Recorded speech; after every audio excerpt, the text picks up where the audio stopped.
But guys, let's move over into our next chat here.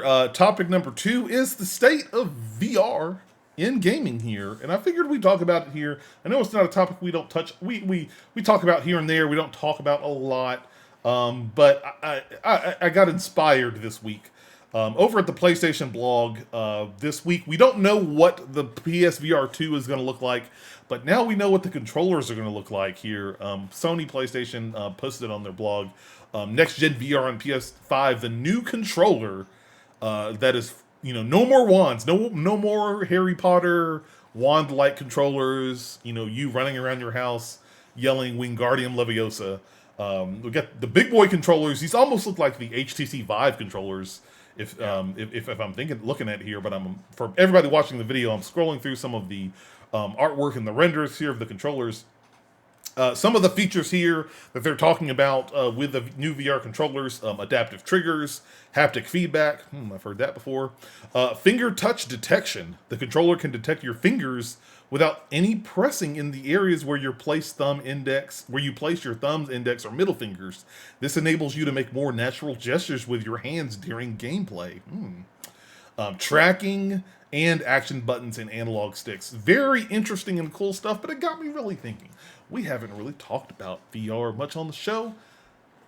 Let's talk about VR on the show. This one here, I want to talk about the state of VR in gaming. We've made some comments before about how we feel about VR in general, but really wanted to take a little bit of time to dig into it. In our opinion, what can VR really make a larger space for itself? I mean, in gaming, we've heard from, especially from these creators' mouths, the people jumping in, that if you're, whether even Sony PlayStation themselves have said with the PSVR, they fully understand this is a niche product. We're not expecting to sell thousands or hundreds of thousands or millions of these systems. We just like VR. We want to, check out this new technology and see how it could work for gaming. We've heard that from other companies as well, like Oculus, like Vive, stuff like that. Why is that? And do we think that VR has a chance to have a much bigger space in gaming in the long term, short term, whatever, what have you? And if we do or don't, why? So, Seth, I challenge you, good sir. What are your thoughts on VR gaming? First off, I challenge you to give a big round of applause to Jump Offa in chat for 100 bits. Thank you very much. Thank you very much for the bits, I don't sir. know. I didn't hear the alarm. I didn't hear it either. It didn't scare me this time. So, but I did see it. You saw me doing my woo woo while he was talking. I did. Yeah. I've got some interesting insight for you, Mr. Kearns. Please. A friend of mine that I worked with previously at another job in gaming has since moved to a VR-focused company, right? And so every time I chat with this person, I kind of do a little pulse check. I'm like, oh, how are you feeling about this? How are you feeling about this? And I brought this up. I saw them earlier this week. I brought it up. I was like, hey, what do you think about all that PSVR 2 stuff? Like, does that sound pretty interesting? And they were like, yeah, I mean, that's pretty far down the line. But like right now, Oculus Quest is everything. It is taken over. It is over 50% of the market share. It is past any previous Oculus. It's past everything, right? And so that is, to me, that tells me that VR is growing, right? The fact that it is selling more than the Rift did, that it's selling more than the original PSVR did, that tells me that VR as a medium is growing, which that's good, because we've talked before we knew about all this PSVR 2 stuff. We were like, man, is Sony really are they going to do that again? Like, are they going to make that commitment again? Like, yeah, we did well for them when they did it the first time. And looking at these controllers, I feel like they're making more of a commitment to it than they did before. Yes. Yeah. I mean, the fact that they redesigned the controller and didn't just like shoehorn in their failed, motion controller back when everyone was doing that. Like, yeah, this shows a full-on commitment to VR. And I'm excited. Still, to this day, one of my favorite Resident Evil games was 7 because I got to experience it in PSVR. I think there are great experiences that can be had in VR. I do not think that VR is anything more than like an auxiliary component to gaming. I don't think the idea of VR ever being a primary way to play is ever going to happen. It's just too. Yeah, I agree too. Do you think it will get large enough that let's say, do you think it will get large enough that it will come to a point where like we're reporting numbers on it, like somehow the NPD makes a whole section based on VR? I'm not saying that it overtakes consoles in traditional gaming, but that it's big enough that people start talking about it in earnest. Yes, I don't know that NPR or NPD. Sorry, you said NPD. NPR. I think I said NPR. Yeah. You're right. God, stupid acronyms. I don't. NPD is becoming less and less reliable. Period. Like to tell anything, they don't track things other than physical items. So yeah, they may be able to like report on like the number of headsets that have been sold, but the number of headsets that have been sold is not the number of headsets that are being used, right? And VR is not at the stage yet where selling 10 million headsets is going to keep that industry alive. If 10 million people are not using those headsets, then what's the point, right? Like, yeah, it's like companies like Sony do really well because they're able to sell hardware for a while, but you got to keep the flow going for developers to invest in it. I challenge the comment. Curious, playing devil's advocate. Do we really expect? Maybe I'm giving a lot of credit to these bigger studio people that are making VR headsets, like who makes Vive, HTC, that's Steam or whoever company, whatever, Oculus, HTC, all those other companies. Do you really think that in them selling consoles, they're expecting the type of engagement in gaming that people get from traditional consoles right now? Like, are they really? I'm using an outlandish example here, so please bear with me. But are they really expecting you to put on your VR headset and play Persona 5 for the full 100+ hour experience? Or because we've talked about, I would hope, and I'm giving them credit. Maybe I don't need to, that they've looked at the numbers and understand that when people play VR, because of the physical toll that it takes on people's bodies, that it's not going to be 5, 6, 10 hours plus playing in games that might be 30 minutes or an hour pick up or put down. Because I know that a lot of, at least from what I've heard so far, I don't have a VR headset, but a lot of stuff I've read on VR, a lot of the more successful games tend to be the ones that use their time in moderation, where you play through a chapter. They divvy up their games in chapters, and you play for 30 minutes or an hour, and they say, take a break. Come back later, we'll start chapter 2. As opposed to, I'm going to be the Witcher. Put on the headset. Geralt of Rivia. And, that sort of thing there for God only knows how long. To answer the question, the people that make VR headsets, right? This is HTC, kind of in partnership with Valve. Definitely the biggest industry person right now is Oculus. Like Oculus, I would say is I think so. 2-to-1 ratio of anybody else, right? At least. I can tell you this, that Oculus's long game is to make a subscription service. That Game Pass for VR is a thing that they will be working on. It's hard to sell right now because the headsets are so expensive, but that is very clearly where we're moving. VR is such a, like you said, it is a sense deprivation device, right? So it's instantly inaccessible for a lot of people, families, anyone who has a family. It's a risk to put that thing on, right? It's inaccessible to a lot of people who have motion sickness, any of that kind of stuff, right? So you're blocking a lot of people out. So what you really got to do is you got to figure out how to monetize people that are there, and do that as subscription service, period. So like that's the long game. You can't do that right now, but when I look at VR, I see a future of it continuing to grow, it continuing to be very popular with a core to hardcore gaming audience. It might break out in like a more mainstream way, especially with devices like the Oculus Quest. But the thing that has, I will say the PSVR will be hindered by the fact that PlayStation is going to use it as an accessory for the PlayStation 5. And they are not going to look at it as anything more or less than that. It's not going to be its own standalone thing like the Vive and whatnot are. It's not going to, because if PlayStation wanted to do VR correctly and compete in the popular VR space, they would do it by releasing what is essentially a PSP you strap to your face. That is how you would do it, right? It would be a cordless free device that all the processing is done on the headset, right? And that is what it would be. And they would sell it to you for $300 to $500, whatever they thought the right price point was. And it would exist separately from the PlayStation. Similar, and I'm using the PSP example because that's basically, they had two devices. There was some sync over with them in certain game purchases and whatnot, but they were two product families. But they're not doing that. They're going for the accessory kind of add-on approach. It's interesting that you bring up the point of wires and the fact that the PlayStation VR should be wireless. Connery in chat makes a comment here, just get an Oculus Quest 2, there's no wires. I know that HTC Vive, I believe, has, for the most part, their main systems have wires. I think they're trying to get down to consolidate the wires or have none. We don't know much anything about the PSVR 2, but they've talked about saying that it's only going to have one wire to your console. But I think the big reason people are excited about VR is because of the Oculus Quest 2, which is wireless. Do you think wireless should be the way to go with VR?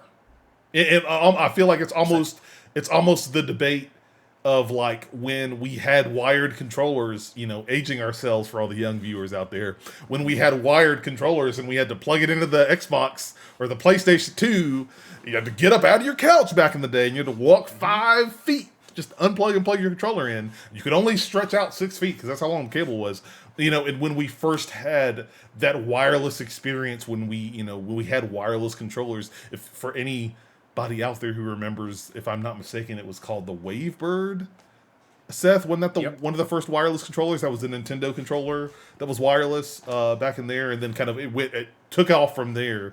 Do you think that wireless is 100% the way to go when it goes to VR?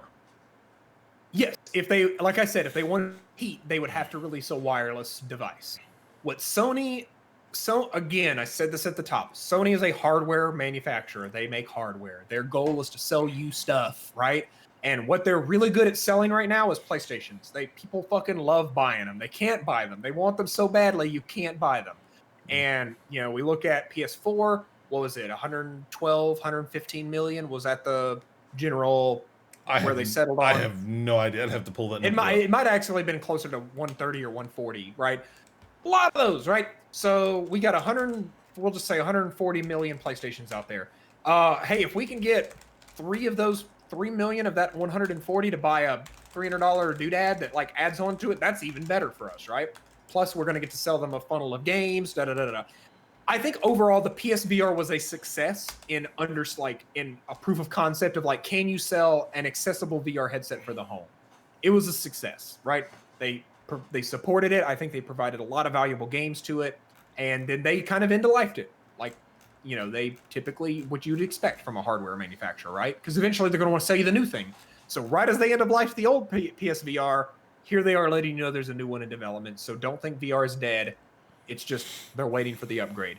But seeing their commitment with a new controller, this new headset sounds like it's going to do a great job. They're increasing. I know one of the things they talked about is a wider field of view, higher resolution screens. These are all, par standard for any type of hardware VR upgrade. They will forever exist in the shadow of Oculus as long as there's a cable coming out of it. Period. That's just a cold hard fact, because VR's real area of opportunity is in allowing non-gamers, people who don't have $3,000 gaming PCs or decide to invest, hundreds and hundreds of dollars in extra hardware components.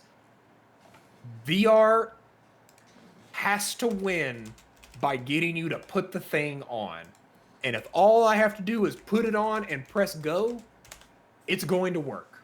The minute cables come into it, the minute complexity is added, the chances of someone using it and sticking with it are the dive bomb, right? So I'll say, Seth, do you think PSVR will do well? Yes. PlayStation toilet would do well. Like anything PlayStation does is going to be done with such like handcrafted care that it's going to do well to its core audience. But I will stand by that. Oculus will still be the thought leader. They will still be the numbers leader. they will be the leader of VR until Sony decides to cut the cord. Well, and one of my big things in this conversation, I don't want it to be a comparison of like PSVR to other stuff. Like we're talking about VR as a whole. So PSVR is only one component of that, and one we haven't really talked about is HTC Vive. Another question I would pose, since we're talking about VR and gaming, is a lot of complaints I guess people have talked about are the with VR, just the screens and having a screen that like they're like the glasses to my eyes. They're that close to your eyes. In things that we've heard that can help are higher resolution screens, so that way images will be clearer, and also higher refresh rate screens, where instead of 30 frames per second, you got 60 or 120 frames per second. Which do you think is more important, Seth? Higher resolution on those screens or better refresh rate? Because I'm looking at a comparison right here, at least just from a quick glance here, between the HTC Vive Pro and the Oculus Quest 2. Oculus Quest 2 has a resolution per eye of 1832 by 1920, which is right at about 1080p, a little over that. The HTC Vive Pro has a resolution of 1440 by 1600, which is almost in the a little bit above 1080p. I'm not going to call it 2K range. But the refresh rate, however, according to Oculus Quest 2, it's 90 hertz in main menu, but 72 hertz in apps. So when you're playing a game on the Oculus Quest, it dips down a little bit, as opposed to HTC Vive Pro, it's a straight 90 hertz. What do you think? We don't have all the answers, but what do you think would be the more important component? I think, personally, again, I'm not a VR researcher. I know the research is probably out there. My hunch is that refresh rate trumps resolution for almost everything. That's kind of what I feel too. Like nobody gets sick playing an SNES game, right? Like resolution really doesn't matter in most cases. The only place it really matters is when you need detail and you can't get it. Mm-hmm. But I would say that VR developers are not making games that do that, right? You're not looking at games where you're reading a book, that you have to have the physical detail to be able to read the book in the game. Like what really is the focus for VR? It is very simple. Getting people to put the headset on, so making it easy to use, and then making sure the most number of people possible can play it for a comfortable gaming session. I don't think anyone's able to play VR for very long. If you are, good for you, and cherish that. That will go away in time. Like the human body just has limitations, especially age and health and all this stuff matter, right? So at the end of the day, I think resolution, all right, but frame rate will let people. It's more realistic, right? And so it's less likely to make you sick. I think there's another reason for refresh rate, and probably why developers would probably want to go that route more than resolution. And I think that's more so, honestly, based on what we talked about before. The fact of being wireless or wired and the data throughput that goes through it, because when you have a larger resolution screen, you're going to be pushing more data to those screens. Not saying that if you have a higher refresh rate, you wouldn't be doing the same thing too, but on a lower resolution screen, I feel like that would be easier. 4K is going to be a lot harder to push to your eyeballs than 1080p, regardless of what refresh rate it's at. Just full stop. It's also, I think, where the technology is right now with VR, it is going to be, it's more cost effective to lean more towards, just like it was in gaming when we were young and we had to play on 4:3 aspect ratio with sub 720p games, where it's a lot better and cost effective right now for a component that is kind of in its infancy. I really think, I think there's going to be a day where I agree with you. There will be a day where wireless is the standard. I think the big thing is, manufacturers are looking at cost on that, and they're wanting technology to improve to the point, because it's one thing to, it's great that you have a headset that doesn't have wires on the system. But if you're playing the game and the frame rate stutters while you're trying to swing around and do this, and you're getting shot by zombies and you die because of it over and over and over again, you're not going to be a happy customer. That's just how it is. And so waiting for higher throughput wireless signals in order to beam that data directly to those wireless headsets a lot faster is something that I think is going to improve VR as a whole. I honestly I don't even know that data is going to be beamed. I feel like it could be, but like the Quest's secret sauce is having that chip on board, right? Like it's slap a smartphone to your face is basically what it's doing, right? And that tech is getting better and better. So yeah, I think to answer your question, Cameron, is VR doing well? Yes, it is growing, so it is doing well. Quarantine, all the COVID stuff really helped VR, I think, skip a couple years in progress. I think the Quest 2 is making a lot of correct moves in making VR accessible. And again, I still think VR is in that stage where it is trying to prove itself as a technology, not as any individual device, right? Like you're still trying to get people to believe that VR is something worth investing in. That's both from a consumer to spend money on it and a developer to spend time working on something for it, right? If they can keep that momentum up, then yes, I think VR has a bright future ahead for it. But I do want to stress that VR will never come anywhere close to any other form of gaming, period.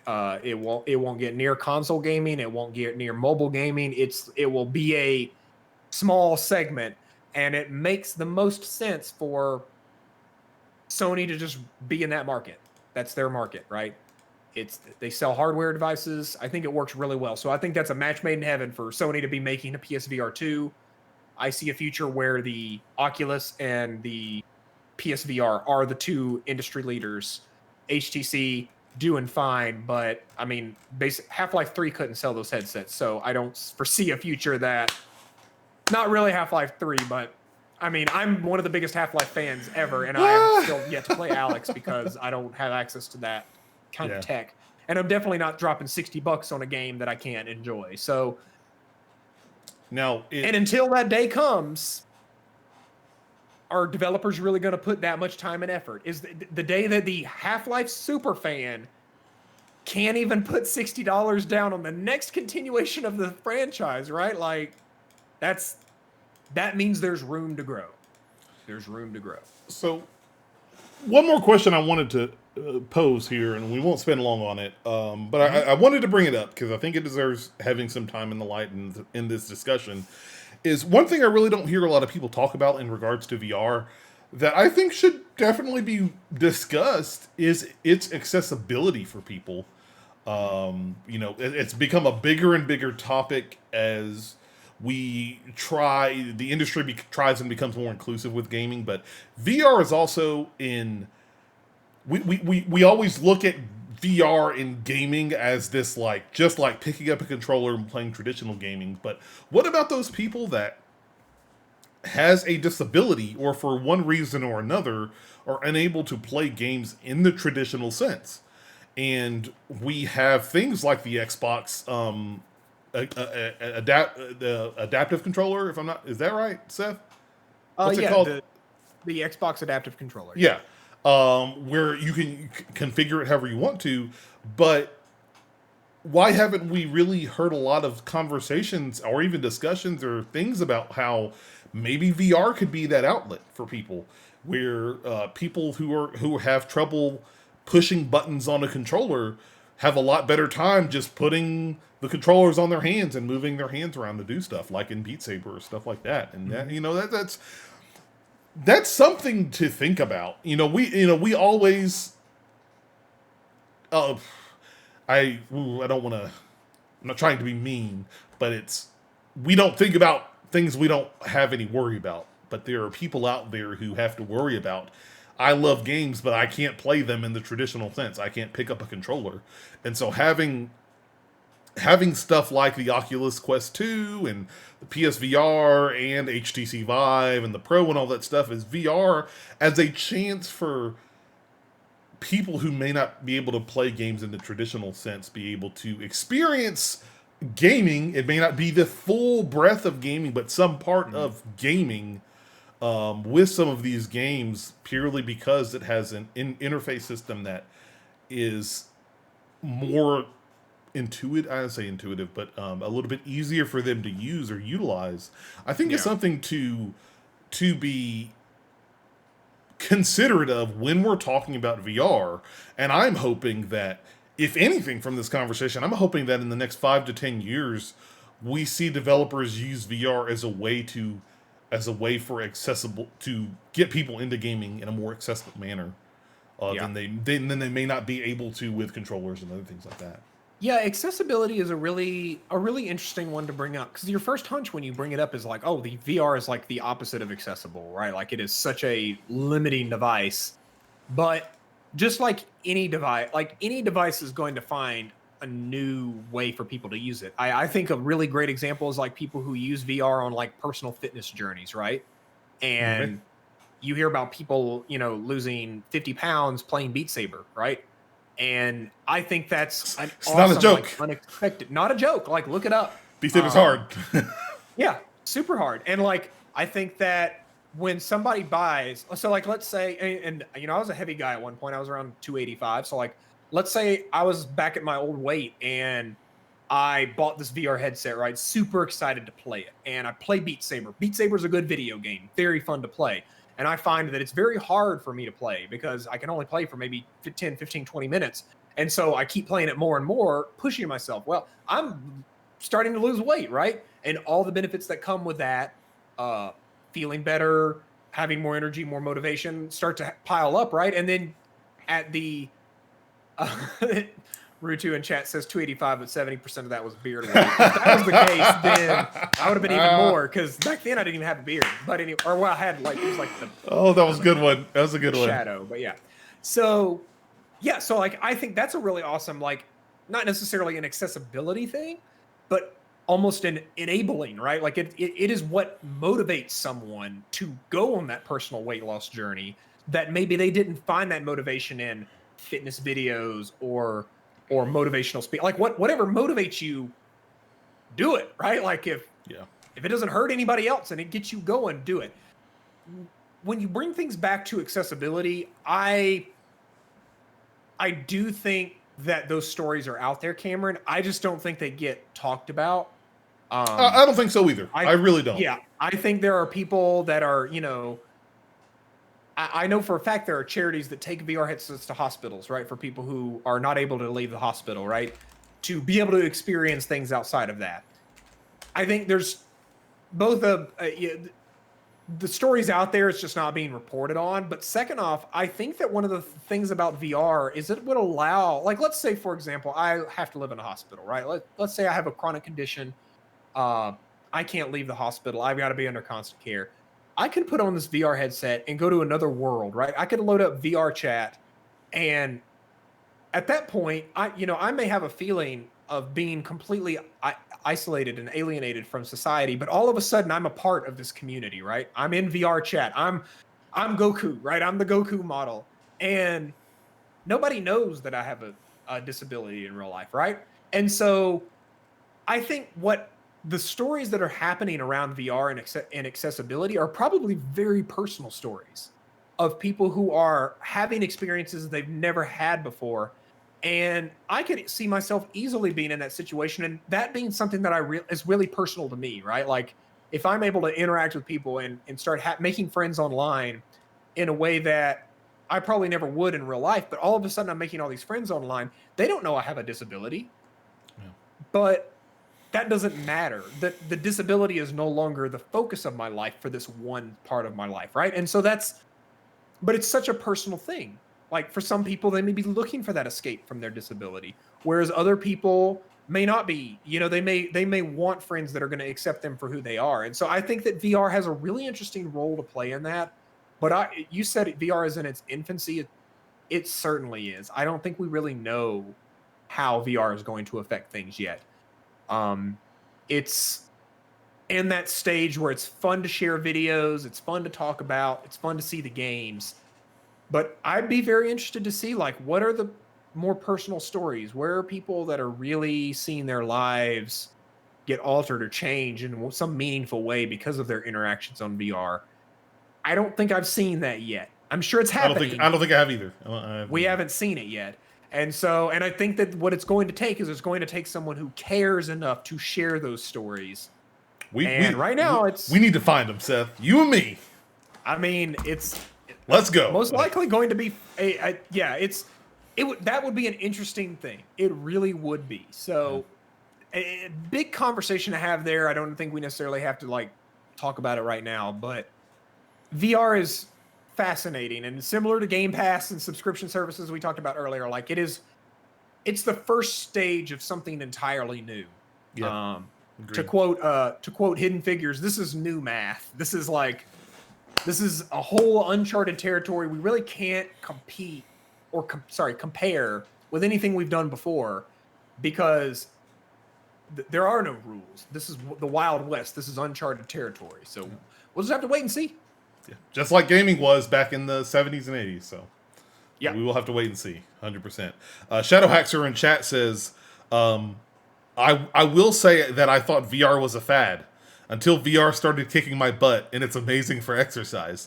And maybe that's the lean. I just had a conversation we might have to talk about one day, Seth, and that's like gaming and health.